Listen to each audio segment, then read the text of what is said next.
Most YouTube videos are meant to be watched. This is one that's better if you just listen to it. It's an old radio interview, and before I even knew what I was doing with any video editing, I put a bunch of pictures on it just to have something to put up on YouTube. But it's a radio interview, and you'll hear the announcers call me by a different name, and that was before I got smart and became single again. So it is me. And so go ahead and just put your earbuds in, go for a walk, go make dinner, do laundry, whatever you need to do. And part two, the link to part two of this interview will be down below in the description. So I hope you enjoy my first and only radio interview.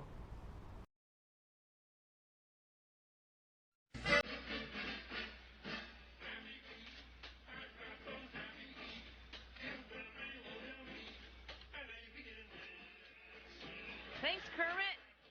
It's 27 minutes almost past 9 o'clock News Radio, 830 WCCO. Eleanor Mondale, Susie Jones, 33 degrees outside. Well, hopefully you have happy feet. Beautiful outside.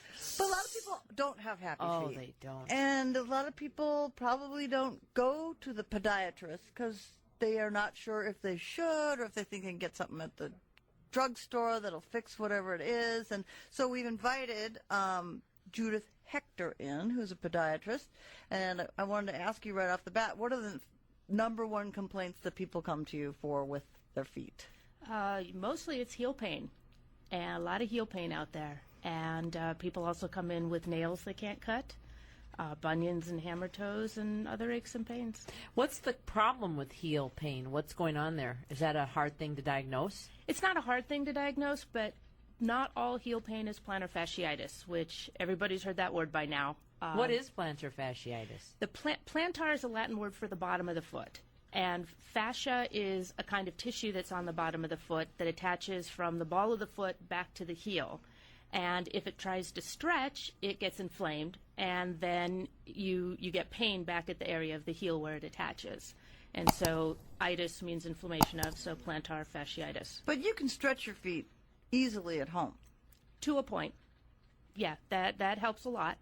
And that's one of the things that I always have patients do as part of the treatment. Not fun, but it's something you can do. Right. So, all right, so that's the number one complaint. And then how bad are high heels for your feet? I tell people as long as you can wear them comfortably, go for it. When you hit your 40s and 50s and you can't wear them comfortably anymore. They make you cry. It's time Why to go. is that? It's just your feet enlarge as you get older. They don't grow, but they get a little wider, a little longer. You definitely go up in shoe size as you age. You can't get into those high heels that you used to get into. And the pointier they are, the narrower they are, the more they hurt.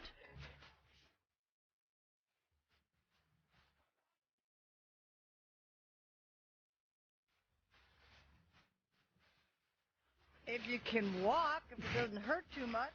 It's 33 degrees outside. Mondale and Jones here. 9:38 in the morning. Our guest is Judith Sperling Hector, newly married, got a new last name, and she's got Twin Cities Foot and Ankle Clinic in Golden Valley.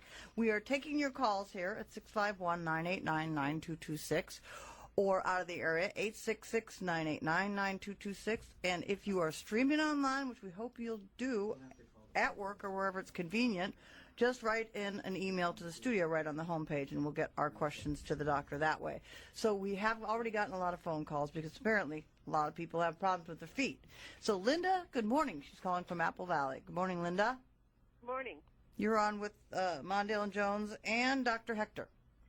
Oh, thanks. I was wondering if the doctor can suggest what kind of home remedies you can do that will improve bunions and hammer toes short of surgery.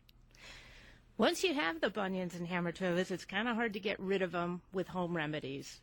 That's the problem. The best thing to do is we try and prevent them in the first place, and we do that by wearing, you got it, good shoes.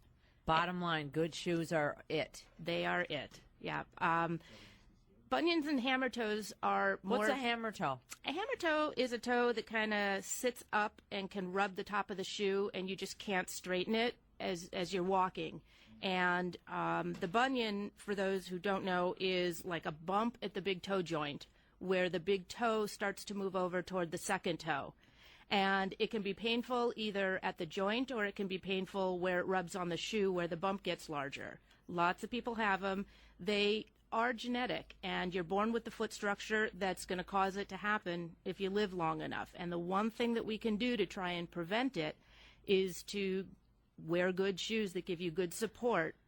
Can you reverse it?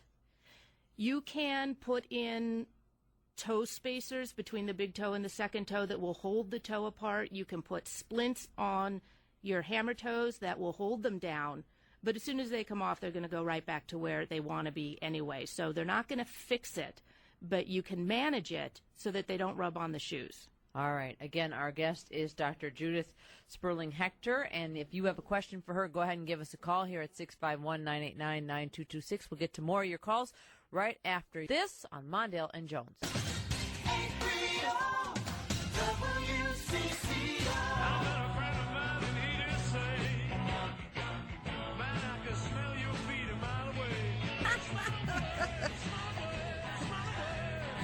That is funny. Nothing worse. 9:44, just about 9:45 on News Radio 830 WCCO. Eleanor Mondale and Susie Jones.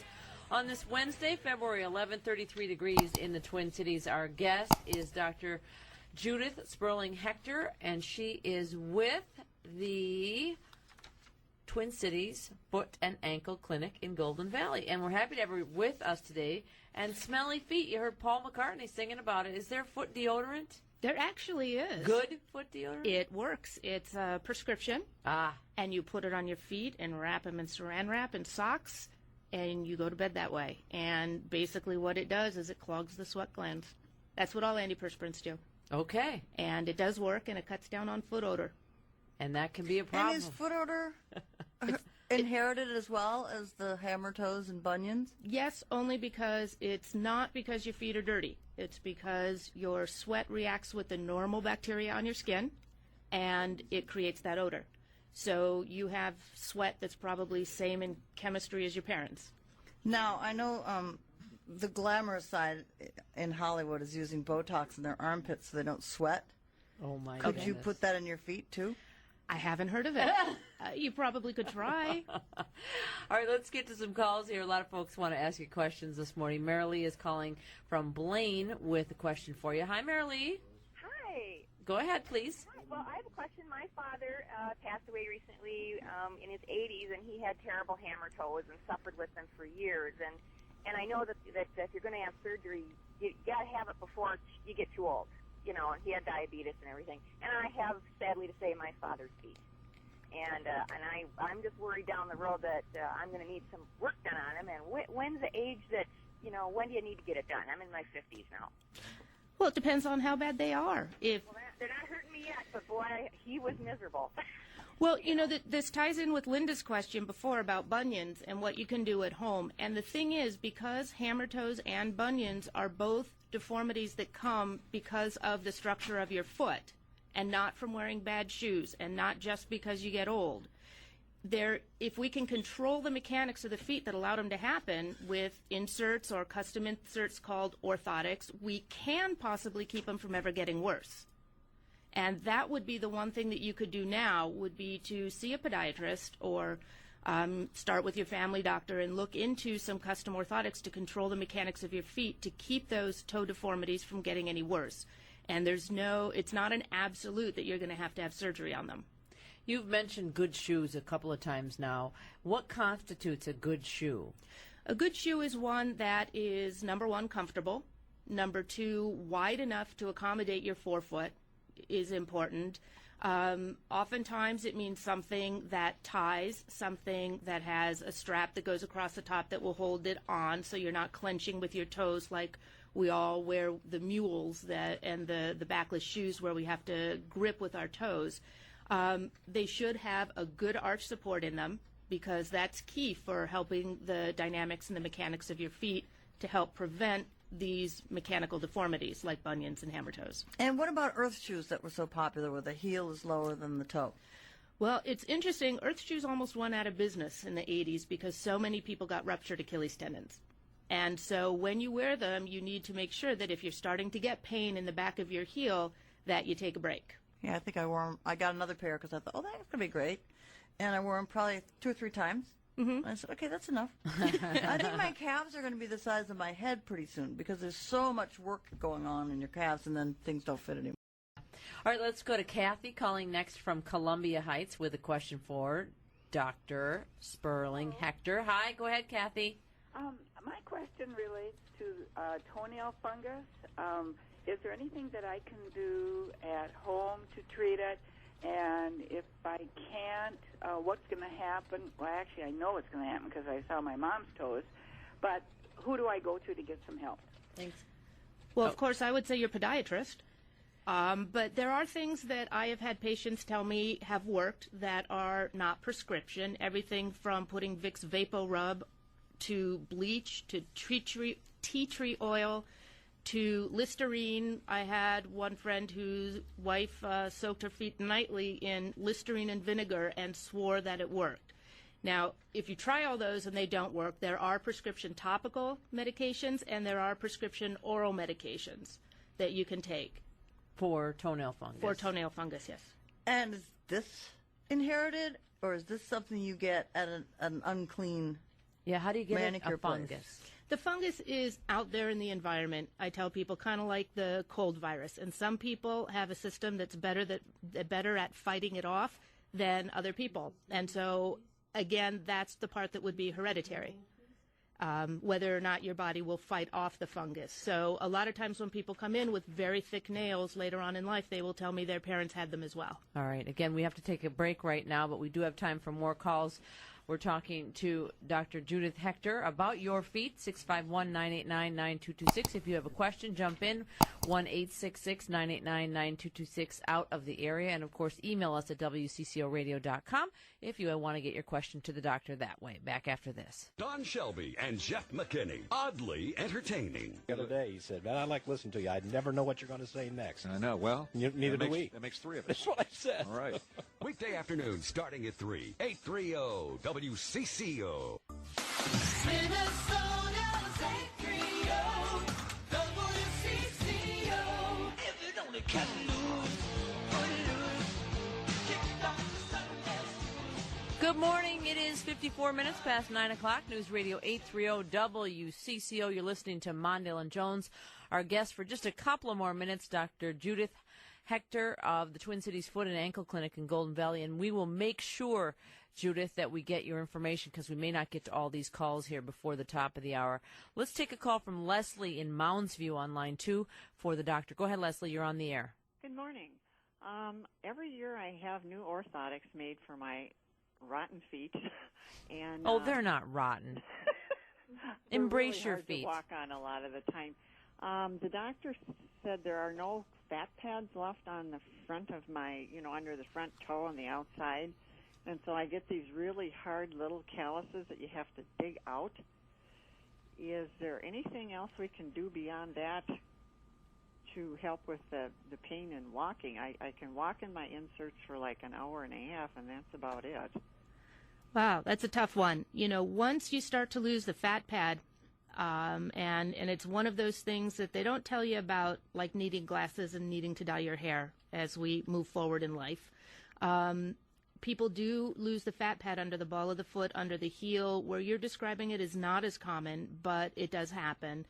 And what you try and do is give people cushioning where they don't have any. There's no silicone injections or lipo injections that we can do for these places because they're weight-bearing and the stuff just disintegrates and goes through the body so it doesn't stay. Trimming the calluses is a great thing that you can do at home. There are some products out on the market that look like little cheese graters that you can use that are good for calluses. How about that egg?